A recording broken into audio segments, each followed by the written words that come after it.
आज प्रोग्राम जो पार्टी था वो लड़कियों के लिए था। अब इसके बाद लड़कों के 3 दिन बाद लड़कों के लिए भी किया जाएगा, क्योंकि पहले लड़कियों का कर दिया गया। लड़कियां लक्ष्मी होती हैं, लेडीज फर्स्ट वैसे भी बोला जाता है। तो अभी पहले लेडीज़ का कर दिया, गर्ल्स का, उसके बाद फिर बॉयज़ का किया जाएगा।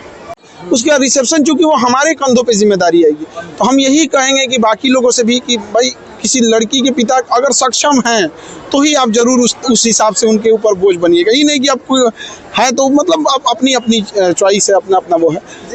जिस दिन 2 जून को आपका रिसेप्शन था सर, उस दिन आपका एक वीडियो वायरल हुआ, आप बोले थे कि मौसम विभाग की जानकारी के अनुसार हमने ये पार्टी रखी थी। हाँ। सर आज बारिश हो गया सर। नहीं, बारिश उतना ज़्यादा नहीं था। आज का प्रेसिपिटेशन आज 20% था। तो 20% प्रेसिपिटेशन जब रहता है ना तो उतनी बारिश नहीं होती जितना में आप भीग जाए, हल्का झीसा होता है, इसलिए आज को रखा गया था। दूसरा क्या है कि अब तो बारिश का दिन ही आ गया है, तो मान के चलिए बारिश की वजह से अब वो सितंबर के बाद नहीं ना करेंगे, वरना आप मीडिया वाले लोग मेरा सर खा जाइएगा कि लेट कर दिया। वो लेट इसलिए हो गया ना कि बच्चों की संख्या ज़्यादा है और कोई पटना का ऐसा हॉल नहीं है, मैरिज हॉल नहीं है जो 10,000 से ज़्यादा को एकोमोडेट कर सके। मैक्सिमम 10,000 है वहाँ पे। तो अब हम लोग को ना इसलिए गर्ल्स को अलग करना पड़ा, बॉयज़ को अलग करना गया। 5 दिन लगातार प्रोग्राम किया जाएगा, ये कारण है। अब चूंकि इतनी बड़ी भीड़ है, आप सब मीडिया वाले लोग हैं, लोग देखिए, अब हम लोग की अगर अच्छाई आप लोग दिखाते हैं और अगर कुछ हो जाता है तो हम लोग तो कहीं ना कहीं जवाबदेही भी बनती है। और इतनी जब भीड़ को आप बुलाते हैं तो भीड़ में भगदड़ ना हो जाए। केवल आपको बुला के खाना पीना तक ही सीमित नहीं होती, एक नैतिक जिम्मेदारियां भी बनती हैं। तो जब तक पूरी व्यवस्थाएं उस तरह से ना हो जाए, इसी वजह से लेट हुआ था। और बच्चों के लिए अब लड़के लोग घबरा गए कि हमको क्यों नहीं बोल रहे हैं, लड़कियों को ही केवल कर रहे हैं। रक्षाबंधन तो लड़कियों का होता ही है, तो ऐसा नहीं है, लड़कों के लिए भी पार्टी रखा जाएगा। इसके बाद ऑनलाइन वालों लोग के लिए समस्या क्या है कि 15 मिलियन एप्लीकेशन पे हैं, 25 मिलियन यूट्यूब पे हैं, टोटल मिला देंगे तो 40 मिलियन हो जाएगा। भैया पूरा पटना अगर खाली करा दिया जाए, पूरा पटना खाली करा दिया जाए तो भी 40 मिलियन नहीं हटेंगे। तो उनके लिए हम लोग ये सोचे हैं कि कोई बैच ऐसा दे देंगे जिससे कि वो पढ़ लिख सकें, और ये जितना भोजन है इसका PDF उनको ऑनलाइन में प्रोवाइड करा देंगे। कमेंट कर रहे थे बच्चे सब कि सर ऑनलाइन वालों के लिए पिज्जा ऑर्डर कर दीजिए। अब पिज्जा ऑर्डर कर दे, पिज्जा शॉर्टेज हो जाएगा। आप बच्चों को और बाकी लोग को क्या संदेश देना चाहेंगे? देखिए, बच्चों को तो यही संदेश देना चाहेंगे कि हंस खेल के ज़िंदगी जिए, टेंशन में नहीं रहिए, पढ़ाई कीजिए। क्योंकि बच्चों के लिए सबसे बड़ा टेंशन की बात क्या है, अगर बच्चे 1 नंबर से भी अगर विफल हो जाते हैं तो लोग उन्हें इज्जत देना छोड़ देते हैं। ऐसा नहीं है कि किसी का 1 नंबर ज़्यादा है तो अफसर है, और गलती से बेचारे का 1 नंबर कम है तो वो कोई पापी हो गया। लेकिन एक बच्चे का तकलीफ समझिएगा, 1 नंबर, आधा नंबर से ना कई लड़कियां लौट गई हैं, कई बच्चे लौट गए हैं। कई लड़कियों को अब जाके ससुराल ज़िंदगी भर रोटियां बेलना पड़ेगा, उनकी मेहनत का कोई कदर नहीं करेगा।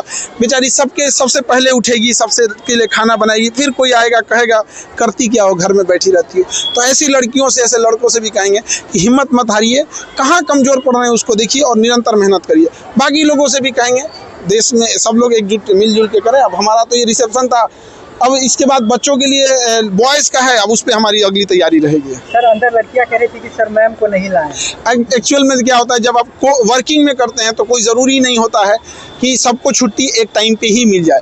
अब आप में से अगर कोई वर्किंग वाली लेडीज़ होंगी तो शायद उन लोग को उस दिन, जिस दिन आप चाहें छुट्टी मिलना, तो शायद ज़रूरी नहीं कि छुट्टी मिल ही जाए। और हम अगर ज़्यादा ज़बरदस्ती कर दें कि नहीं छुट्टी लेवे कीजिए, तो किसी दिन वो भी कह देंगे नहीं आप क्लास छोड़वे करिए।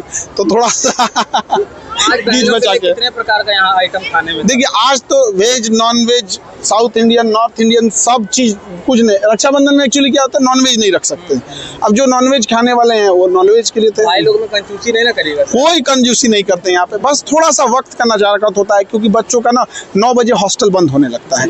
तो अभी हम लोग क्या है ना कि अंदर कहीं उन लोग को भीड़ भाड़ में पता नहीं चलता है टाइम का, तो टाइम पता नहीं चला, उनका 10-11 बज जाएगा तो फिर हॉस्टल लॉज बंद हो जाता है। और चूंकि आज लड़कियों का प्रोग्राम है, कई बार क्या होता है ना कि लड़कियां क्लास से भी लेट से जाती हैं, 10 मिनट लेट हो जाता है तो उनको लोग बड़ा गलत बोलने लगते हैं, टोन बोलने लगते हैं। कभी लाइब्रेरी में निकलने में बेचारी पढ़ाई में मशगूल हो गई, तो थोड़ा सा उन लोग को तो ये चीज़ को थोड़ा सा बस वक्त वाली जो चीज़ें थी ना उसको देख के बस थोड़ा सा टाइमिंग को लेके है। वरना हम तो रहते बॉयल में क्या है कि 10 बजे रहेगा तो दीवार फान के घुस जाता है बॉयल। लोग कहाँ पार्टी दीजिएगा सर, यही होटल में? भैया मीडिया वाले आप लोग को अगर बता दिए ना तो आप लोग कहीं का नहीं छोड़ेंगे। नहीं, मीडिया में बताने का मतलब है कि कहीं पता चल जाएगा। देखिए, सीक्रेट पार्टी दी है तो कल 1 दिन पहले पता चला। हाँ, मतलब प्राइवेसी के लिए हम लोग जाने जाते हैं। हैं यहाँ पे। लोगों का पेपर लीक हो जाता है, लेकिन हमारे यहाँ इतना बड़ा आप बोले थे सस्पेंस बना के रखा। यहाँ नहीं लीक हुआ। 20,000 लोगों का रिसेप्शन हुआ, लीक हुआ था कहीं? नहीं लीक हुआ यहाँ पर। जब तो ये चीज़ है, थोड़ा सा प्राइवेसी मेंटेन कर। और आप मीडिया वाले बंधु लोगों को भी हाथ जोड़ के बहुत बहुत धन्यवाद। आप सारे लोग जो हैं, आप लोग भी भोज कीजिए। 2 तारीख में जो सर कुछ लोग सर छूट गए थे, उनके आप क्या कहना चाहते हैं? देखिए अब ह्यूमन है, आप समझिए किसी चीज़ को। 10,000 से ज़्यादा लोगों के लिए आज भी बहुत सारे बच्चे हो सकते हैं कि छूट गए होंगे, तो ये ह्यूमन एरर होता है। हम मानव हैं, जब तक जिंदा रहेंगे कोई ना कोई कुछ गलतियां होती रहती हैं यहाँ पर। तो होता है क्या है कि 10-15 हज़ार लोगों को जब आप बुलाते हैं ना, तो अक्सर क्या होता है ना कि कुछ एक आध लोग बाय मिस्टेक हो जाते हैं वहाँ पे। अब हो सकता है जैसे मान के चलिए आप ही की शादी हो और शायद कोई ना कोई तो हो ही सकते हैं यहाँ पे, तो प्रेशर भी रहता है, प्राइवेसी भी मेंटेन करके रखनी रहती है, तो इस सब में यहाँ पे। बाकी आप मीडिया बंधु लोगों को भी बहुत बहुत आप लोग भी धन्यवाद। आप लोग भी हमेशा सहयोग किए। बच्चों की लड़ाई भी हम लोग ने लड़े, हमारे साथ लड़े। और लेडीज पत्रकार लोगों को भी देख के बड़ा खुशी होती है कि आप लोग भी महिला सशक्तिकरण में आवाज़ उठा रही हैं, क्योंकि कई बार ऐसा होता है कि महिलाओं की आवाज़ भी उठाने के लिए पुरुषों का सहारा लेना पड़ता है। तो बहुत आप लोग का भी धन्यवाद, बहुत बहुत धन्यवाद। मीडिया वालों की तरफ से आपको भी बहुत बहुत बधाई। बहुत बहुत धन्यवाद। आप सारे मीडिया वाले बंधुओं को धन्यवाद, धन्यवाद। ठीक है, आपका हो